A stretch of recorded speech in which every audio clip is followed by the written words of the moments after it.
চার দফা দাবিতে সারা দেশে রেজিস্ট্যান্স উইক পালন করছেন শিক্ষার্থীরা।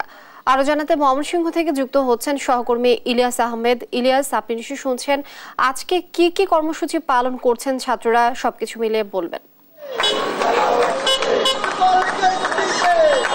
চার দফা দাবিতে বৈষম্য বিরোধী শিক্ষার্থীরা কিন্তু আমরা দেখেছি তারা 3 দিন ধরে আন্দোলন চালিয়ে যাচ্ছেন। আজকেও কিন্তু নগরের টাউন হল মোড়ে তারা জড়ো হয়েছেন এবং তারা নানা স্লোগানে কিন্তু তাদের যে কর্মসূচি সেটি কিন্তু তারা শুরু করেছেন। অর্থাৎ তারা বলছেন যে তাদের যে দাবি দেওয়া, সেই দাবি দেওয়া যদি পূরণ না হয় ততদিন পর্যন্ত কিন্তু তাদের বিভিন্ন আন্দোলন কর্মসূচি সেটি কিন্তু চলমান থাকবে। এবং তারা বলছেন যে বিগত সময়ে আন্দোলনে অংশগ্রহণ করে শিক্ষার্থীরা যেভাবে প্রাণ দিয়েছেন সেই শিক্ষার্থীদের হত্যার বিচার কিন্তু অচিরেই করতে হবে।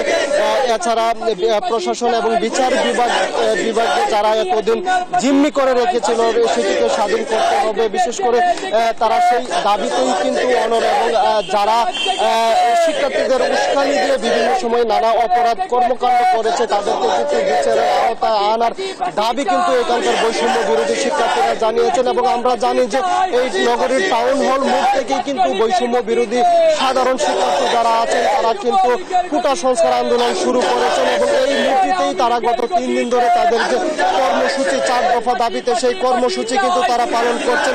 এবং তারা বলছেন যে তাদের দাবি দেওয়া যতদিন না পূরণ হবে ততদিন পর্যন্ত তাদের যে আন্দোলন কর্মসূচি সেটি কিন্তু চলমান থাকবে।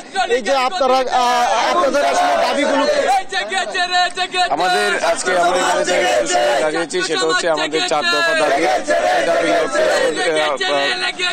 বাংলাদেশে যে ঘটনা ঘটে গিয়েছে অমানবিকভাবে যে নির্যাতন এবং হত্যা করা হয়েছে, শহীদ করা হয়েছে আমাদের ভাইদেরকে যে শহীদ করেছে সে হচ্ছে খুনি হাসিনা।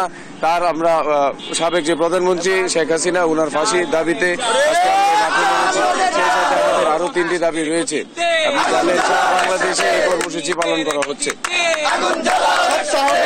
এই যে আপনাদের কর্মসূচি কি একটু জানতে চাই, সপ্তাহব্যাপী কর্মসূচির মধ্যে কি আমরা এই আমরা বিক্ষোভ সমাবেশ করছি আজকে সেটা চার দফা দাবিতে আমি দাবি করি।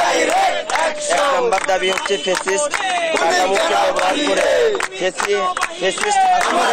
তারা বলছেন যে তাদের বিভিন্ন দাবি দেওয়াতে কিন্তু তারা আন্দোলন চালিয়ে যাচ্ছেন এবং তাদের যে যুক্তির দাবিগুলো রয়েছে কিন্তু অচিরেই পূরণ হবে সেই আশ্বাস সরকারের কাছে রাখছেন এবং তাদের যে কর্মসূচি সেটি কিন্তু চালিয়ে যাবেন। এই ছিল আমাদের ময়মনসিংহ থেকে সর্বশেষ তথ্য।